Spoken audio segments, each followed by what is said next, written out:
Hello, my name is Ruchika Jha from Impact, and today we have with us Mr. Santosh Hegde, who is the head of marketing at Atlys. Visa process. While traveling abroad, I think the most hectic process one thinks is applying for visa and then getting it, and the whole process just is a bit hectic as well, as it Yes. carries certain risks as well. So Atlas here is trying to make each and every procedure as comfortable and as easy as possible. Welcome, Mr. Hekre. Thank you, Ruchika, for having me over. So my first question, how has 2025 the year been for you? What were the key takeaways? Okay. So we are a very young startup. We've been in existence for only about 4 years so far. And we are in that phase of our journey where we're really looking to accelerate and hit our X to the next stride. So the last 12 months have been pretty amazing as far as business is concerned. If you look at the general salience around brand Atlys as well, it is a lot more visible and a lot more recognizable these days. And that's because of a lot of activities, a lot of launches that we've done over the last 12 months. Look, the core mission that drives everyone at Atlys is a larger one. While yes, visas are our primary product and we help people get visas with a lot more certainty and pretty quickly.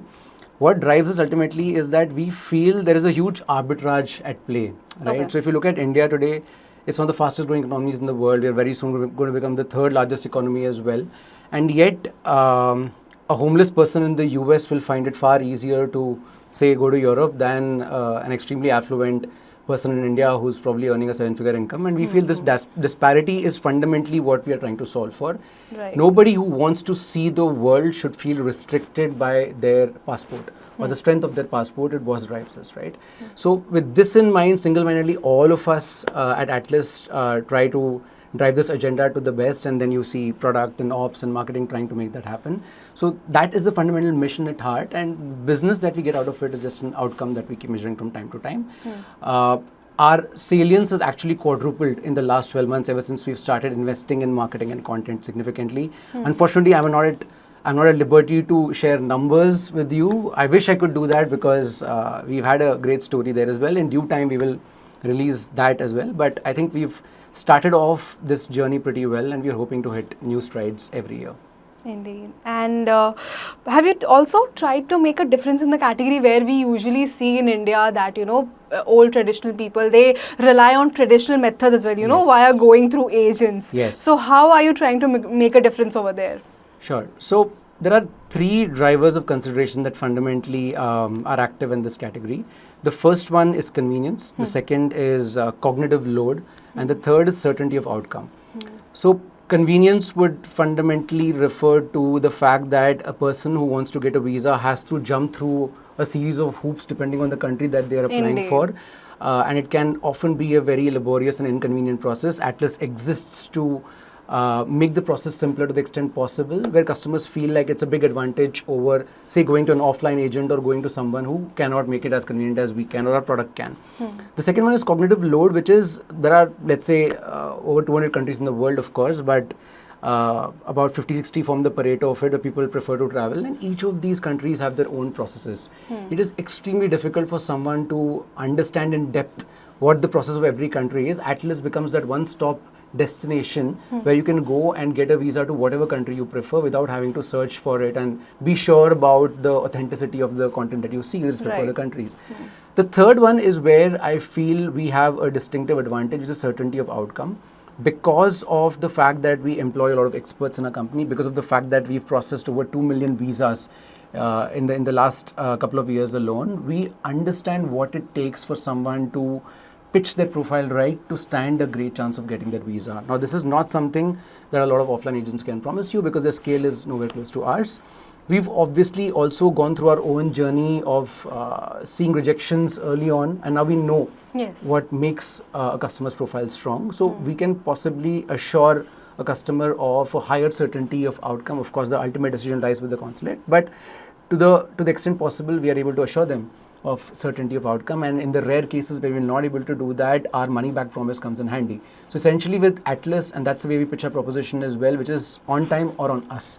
So your downside risk is significantly mitigated by being, by making us your trusted partner in getting visas. So these are three drivers on which we believe we score heavily when it comes to the offline competition that we see in the sector and category. Right, and I think that is something what Atlys's recent campaign was about. If you can shed some light on the same, how did you go about it? What was the consumer behavior you saw that made you think that okay, we can do a campaign around this? Yes, whenever people think of travel, look, it's a very passionate category, right? And when you go back to your own travel planning, let's say to the last destination that you went to, and this is especially true in the case of international travel, because on average Indians travel say 1.5 to 1.6 times a year. Right. So every international trip is looked forward to. And there's a lot of excitement that happens, and if people are traveling with their families, there's so much that they plan, where they're going to go, what monuments are they going to see, what food are they going to eat. So there's a lot of excitement around the actual process of traveling. But everything that predicates it is filled with anxiety, right? Because until and unless you're certain about the visa that you get for the country you're traveling to, you will always be in the state of not being sure about whether you should start celebrating already, right? So we realized that when it comes to travel planning, this is the one part of the process that customers don't look forward to, and yet it's the most important one, without which the lakhs and lakhs you've spent on the actual travel might just become useless, right? So we decided to play on this insight of as enjoyable as actual travel is, everything that happens in the planning process is filled with anxiety. Can we tap into that? Can we create storytelling around the fact that with Atlys and with Atlys's on-time guarantee, you can take that one big chunk of anxiety out of your life and just focus on the pleasurable aspects of travel. So that's the insight we chose to build on. In fact, the first campaign that we did last year started that thought of on time or on us, and then we repeated it in April when the Schengen season took off. And now this is the third campaign that we're doing the last 12 months, where we've tried to bring in the pain point a little more clearly.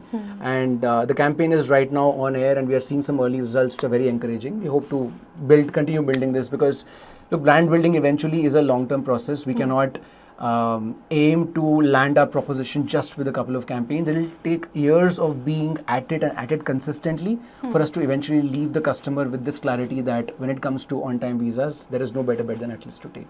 Right. So this campaign was conceptualized and created in-house or with the ad So there were agency? two teams involved in this. There was the in-house team, and we also worked with an agency called Young and Hungry, who we chose to partner with. 80% of the work that we churn out is conceptualized and actually created by our in-house team. For those 20%, for the remaining 20%, we often tend to work with the network of agency partners, and this was one such project. Right. And also, I wanted your perspective on how are you balancing, performance marketing with long-term brand positioning. Right. So let me just talk some numbers here, and probably that will give you some context on how we look at it. Yeah. Obviously, it goes without saying that the two have to move hand in hand, especially in our category, which tends to be a slightly lower cadence category. So you plan 1 or 2 international trips in a year, and that's when the need for visas arise, right? So of the 30 million international passengers that India sees every year, I would say that only about 8 to 10% are what we call in-market. These are people who are looking to travel in the next 30 to 45 days. Now, this in-market audience and the demand that gets generated out of them is entirely captured by performance marketing, right? So this bottom of the funnel audience is catered to by the performance marketing campaigns that we run on the Google ecosystem and Meta as well. The remaining 85-90% audience who are not yet in market but probably will get there in the next 6 to 8 months, if we start brand building Atlys with them today, then there is a very strong chance that when they get into that in-market cohort, our performance marketing will be able to convert them much better. And that's the way we play our marketing game as well. I would say roughly 40% of our spends are geared towards performance marketing, and 60% is towards strategic brand building. That's the way we tend to play out this playbook. Right. So Atlys also is in the tier 2, tier 3 markets as well. Yes. So what was there anything that surprised you the most about the travel behavior in these markets? Yeah, actually, the recent one-way out sales event that we had done in August, where we had offered visas at ₹1 was quite a revelation, because when you take out the biggest barrier, say there are two barriers there, right? One is of course cost, and the other barrier being, okay, let me try out this service because it's just at ₹1 ultimately, and even if I don't end up getting my expectations delivered, it doesn't create that big a problem for me. It's a great trial driver, right? It's a good sampling driver. We realized that there is so much pent-up demand in tier 2 and tier 3 towns in India, and even in the regular run-of course, by the way, 50% of our business tends to come from beyond the 6 metros. One would assume that because these top 6 cities contribute to a significant chunk of international passenger traffic, people only from these cities are going there, but that's not true. You see a lot of enthusiastic international travelers from cities like Surat, Indore, Coimbatore, Vizag, Kochi, of course, many other places like that. So this is one big revelation for us, that the aspiration for international travel is not restricted only to metros. The second thing is, you would assume again that when people think of, say, European travel, they're considering 3 days in France, 4 days in Italy, 3 days in Switzerland, which is how itineraries used to be a decade ago. But now there is a lot more exploration and a lot more interest around new and emerging countries. Schengen zone has about 29 countries now, and these 3 obviously still contribute to a significant chunk of the travel, but smaller countries like Estonia, Latvia, Hungary, Austria, all of them also have a lot more interest going in now. In fact, during the same event that I spoke about, One Way Out, one of the countries that completely surprised us was South Africa, where we saw a 22x multiple on the number of applications we see on an average route basis. It was also the onset of the safari season, which typically runs from August to November. But we realized that, okay, there are a lot of other countries that we don't generally consider core to our, BAU sort of strategy, but they could become big routes or big corridors for us if we start to focus on them. So yeah, these are some of the interesting revelations that came our way. The small city phenomena and prioritizing countries which were hitherto not considered mainstream enough. Right. So, of course, I mean, catering to audience is very important, but also I wanted to understand, how do you also handle consumer grievances? I'm sure there must be some that you would have received. So, how do you handle that? And anything from any problem from your end or from the consumer's end that they missed, how do you make sure that you convey it to them? Yeah. So a couple of important points here, and again, let me try to set the context of what goes through a consumer's mind typically when their expectations don't get met, which is where the grievance pops up, right? So essentially, there's us, who is the front end as far as the customer is concerned. The customer has a transaction with us, and they consider us to be solely responsible for ensuring that the visa comes on time. There is, of course, the presence of a processing partner at times, depending on the country. Some countries, most countries, in fact, we have direct ties with the government, but for many other routes where we have to go through a processing partner, there's them at play. Ultimately, the decision of approving the visa or not lies with the consulate. Now, irrespective of where the customer's expectations does not get met along the value chain, the customer is going to eventually hold us responsible because we were in charge of the transaction, which is fully understandable as well. How do we handle these grievances? A couple of things. One, we've started to focus on customer experience as P0 now. With the kind of scale that we've hit now, where we're processing thousands of visas per day, even a 0.5% rejection means tens of complaints flowing out to social media. The unfortunate truth about our category is that for the 99% plus applications that get approved, because visas are considered fairly transactional, you don't find customers going and celebrating that, hey, I got a visa to this place. But if you end up disappointing customers by not giving some of them the visas on time, you will see that outpouring on social media. And that could very well seem as if there is a lot of grievance going out there. As a company, I would be the first to say that there is a long way for us to go in terms of customer support. We've made it a P0. We will continue to improve on that and get much better. One thing that we may have overestimated also here is the role of automation. We've realized that ultimately the issue when it comes to customers is anxiety. They need someone to hold their hand and say, everything's going to be fine. We are in charge. We are trustworthy enough to ensure that we'll see this through. So we've decided to actually have that handshake from automation to humans much earlier than we had earlier programmed it. Right. So that is one big shift that you'll start seeing, which will automatically help us get better at customer grievances. The other thing that we've realized along the way is that by just being available there when they need it, especially in the time of social media escalations, and reducing our first response time significantly, we'll get much better at it. Right? So now that we've come across this revelation and we're very cognizant of the scale and the rapid growth we are seeing, that's the reason we've decided to make it P0, and hopefully with time we should be able to get much better at solving customer grievances. I wanted to know about your marketing and media mix Yes. for the brand. How do you approach the media? I'm sure, I mean, Atlys is focusing on digital more, Yes. but I wanted to understand from you what is your media mix for the brand? Right. So our marketing strategy is actually based on three pillars. There is awareness, where we go and tell customers about the fact that we exist and this is our promise, which is on time or on us. There is assurance. This is a very sensitive business, right? So people spend, let's say for a family of four, if they're going on a 7-day trip, they could spend anywhere close to 4 to 5 lakhs on that international trip. The visa cost is actually just 1-2% of the overall trip cost. But if this doesn't come through, then the entire amount is at stake. So for someone or a customer to trust an entity with something so important, they need to have phenomenal trust Yes. on that particular brand. So assurance becomes very important for us. You will not hand me your passport unless you're absolutely sure about the fact that you trust Atlys, right? So Right. we are in the business of trust, and hence assurance is a very important pillar for us to focus on. The third is an interesting pillar called authority. While we are in the business of visas, we've realized that travel is a very exciting space, where even though there is a deluge of information on social media, people are still not sure they have enough to ensure that the trips happen in the best way possible. They're always on the lookout for tips, for tricks, for recommendations at a local level, for those undiscovered hidden gems.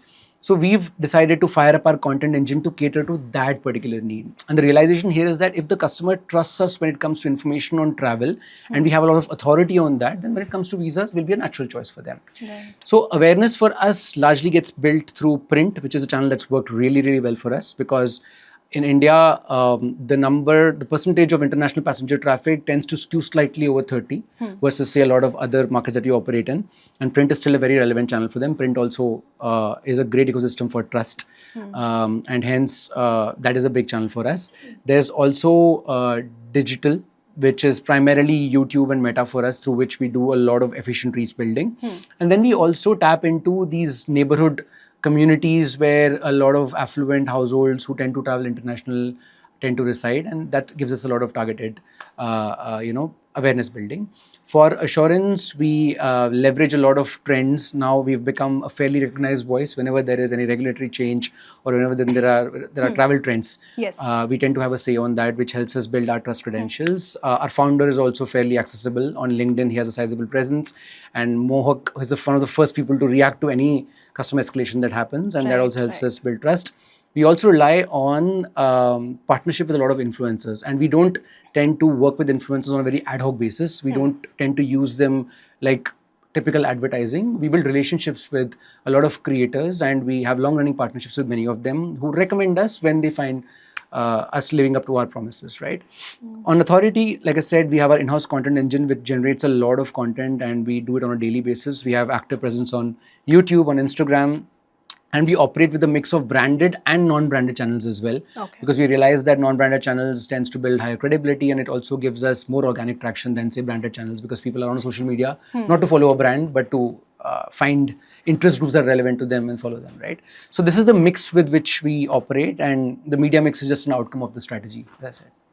Okay, thank you for an insight on that. So my next question is, I have a couple of questions which are on some trends that I had observed on social media. So since Atlys is producing its original IP content as Yes. well, so we recently saw that Instagram, has reduced the number of hashtags. It has Yeah. announced it. Yeah. So earlier, when one used to put 30 hashtags, Yeah. now it's reduced to 3. Yeah. So how do you observe this, and how do you think it will affect your page? Right. I think it's a great move, first of all, by Instagram, because when the option to integrate 30 hashtags used to exist, it was largely a copy-paste job, Right. where you would go to a popular reel and then just copy all of the hashtags and then put it in without really paying heed to whether it's relevant or not. Look, hashtags help customers search content that is relevant to the niche search that they're executing better. That's a fundamental job of a role of a hashtag. Yeah. And Instagram has started to now recognize that for a lot of categories, especially food and travel, search begins on Instagram. It doesn't begin on Google. In fact, if I look at my own travel search as well, I tend to just rely on Instagram heavily now. And we've seen a lot of customers also talk about it repeatedly. The reduction of the number of hashtags from 30 to 3 then effectively means that brand custodians or social media custodians are required to be absolutely clear and sharp about what niche that particular piece of content exists to serve. And hence, it'll just make discoverability that much easier. Because otherwise, in an earlier world, a creator with a million plus following just puts in 30 hashtags, their content will always rank algorithmically higher. Right. Now that problem gets sorted. The other advantage, I think, which is now on the side of social media or brand custodians, is that there are a lot more buckets to now operate in.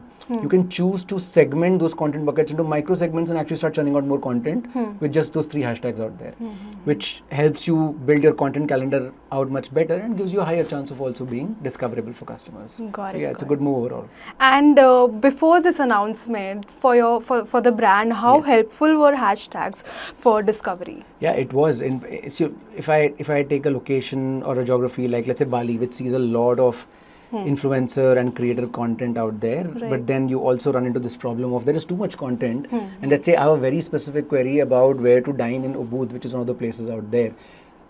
If there are too many hashtags, then my discoverability gets compromised significantly, right? But with this now, it becomes much easier to discuss or discover an answer to the specific query that I've come up with out there. Right. So this is how it's aiding us as well. And like I said, it's a big advantage to anyone who's starting out the journey of content because their content can now become much more easily discoverable than the time before it. Than the time, right. And as content also becomes a core part of your strategy, so how do you measure ROI on engagement versus conversions, like the actual visa bookings? Yeah. So you have to be a bit strategic about it. There is a difference between performance marketing and content and what you can expect out of them for obvious reasons. Content generally tends to play out in the longer run because if a piece of content is doing the job of selling something hard, then it's not content, it's ad. Okay. Content has to cater to the viewer's expectations, and the viewer never desires to see an ad.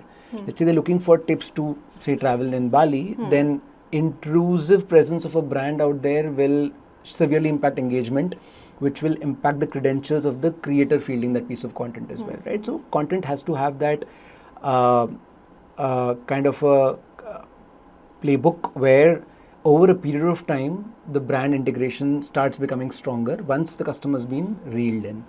How we measure it is we keep a 6-month horizon to measure the impact of the content that we are putting out, right? So we have scaled it up over an 18-month period now, and only now are we seeing those early efforts starting to bear fruit. Okay. How we're able to measure it specifically is that there's a lot of direct attribution that's possible. So in Instagram, for instance, we can always embed the link to our website or specific country pages in bio itself, and we track on an active basis what sort of traffic we're driving from there.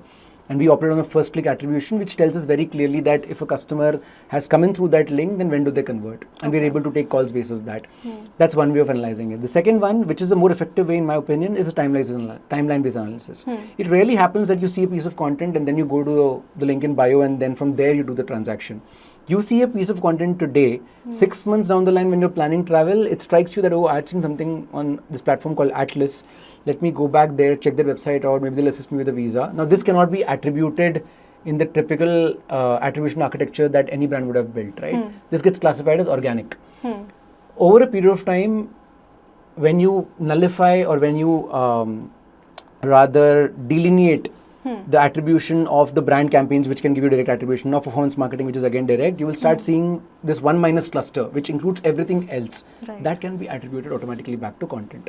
That, in my opinion, is a much more effective way of measuring. The other way of doing attribution-based models gives you the satisfaction because you can see every single click leading up to it, but it is not the most accurate assessment of it, and ROI will never seem justified when you use that as a model. Indeed, got it. And coming to final question, I'm sure Atlys is leveraging AI hugely. So we are also seeing the rise of agentic AI. Yes. How do you see that? How do you plan to leverage it? Got it.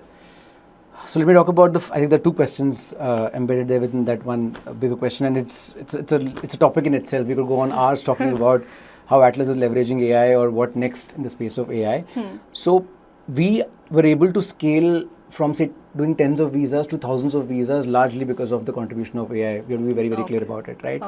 And there are multiple facets of the organization where AI starts playing a stronger role. when someone comes and applies for a visa, if the processing of that visa were to be manual, we would not be able to promise the timelines we do. Yeah. We would also be much more error prone than we are right now if we were to rely on manual processing. So one big shift that's happened in reducing the number of errors and just helping us amplify our business is inclusion of AI at those critical stages of processing, where a person uploads their passport, uploads their photograph, submits documentation. With AI, we're able to process all of them much faster. Second is in the field of customer support, where the first line of response at least gets sorted because of using Gen AI bots, where we're able to give customer any specific information they're looking for much faster than, say, having a human involved in the process, right? We should also be fair in our expectations that no human can be trained on visa processes pertaining to 120 countries. It's just impossible to do that. Impossible, yeah. Gen AI bots are much better at that, and we leverage them significantly in customer support. There are also some very interesting tools that tap into these very niche customer anxieties that have been built with the help of AI. And I'll give you an example on that. When it comes to the US visa interview process, most people have a lot of anxiety around the interview process. They're very scared about it, right? And if you've gone through it, you know exactly what I'm talking about.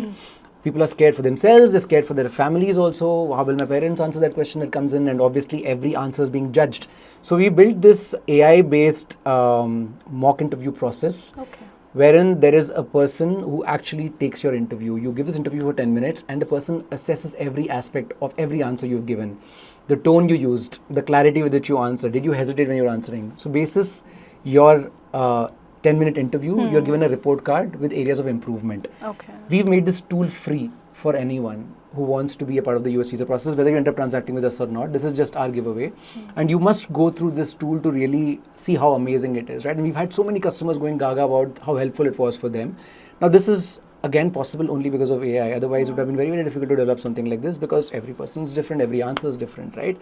So these are just some areas where we've seen AI help us get way better and help us grow at the pace at which we are. What next, specifically in the space of agentic AI? We have started developing it at war footing. We would have liked to launch it as soon as possible, except we are being very cautious with it because in the space we operate in, highly sensitive, there cannot be any errors arising out of it, right? And eventually when we get to the promised land, we want it to be as seamless as you come in, you just say, I want a visa to Dubai. To be delivered by this date, and then everything else gets taken care of. That level of proficiency is a little difficult to get to, and we should be there in a few months' time. But yes, this is very much within our pipeline. I think the entire space of travel overall is likely to get significantly disrupted by agentic AI coming in. In a way, it's an interesting loop where we started with offline agents when it came to travel, and eventually we'll reach a different kind of an agent, but that will help us make the whole journey much more pleasurable and much more easier going forward. So more on this as we keep developing and as we keep pumping out new products, but this is what I can share at this point on where we are on the journey. Got it. And yeah, coming to final question, of course, I wanted to know about your future plans. Yes. Now that 2025 is almost over, what are your initiatives that you're planning for the next year? Right. So new geographies is one thing which we will continue to double down on. We have a sizable business in India and of course it's growing, but we're also looking to expand and double down on markets like UAE, UK, US, Australia, because we do have people with so-called weak passports, so huge diaspora out there as well, right, who are in need of our services. We've gained a footing in some of these geographies, but we are looking to scale significantly in the next year. Tier 2, Tier 3 towns, we've already spoken about it. Our marketing right now is largely restricted to the bigger cities. We intend to penetrate deeper into the country, which will involve experimentation both on media as well as the content mix that we'll choose to go with. Okay. We are also experimenting with a few upstream and downstream ancillaries when it comes to travel planning, right? So insurance is something we've tried out and we've seen some good success there. Time to scale that up. We've also looked at services like mobile connectivity, which is a big need when people travel internationally. Right. And we've done some experiments there. We've seen some interesting results there. So we'll look to scale that as well. So on these three pillars, essentially, we are looking to now grow in the next 12-month period.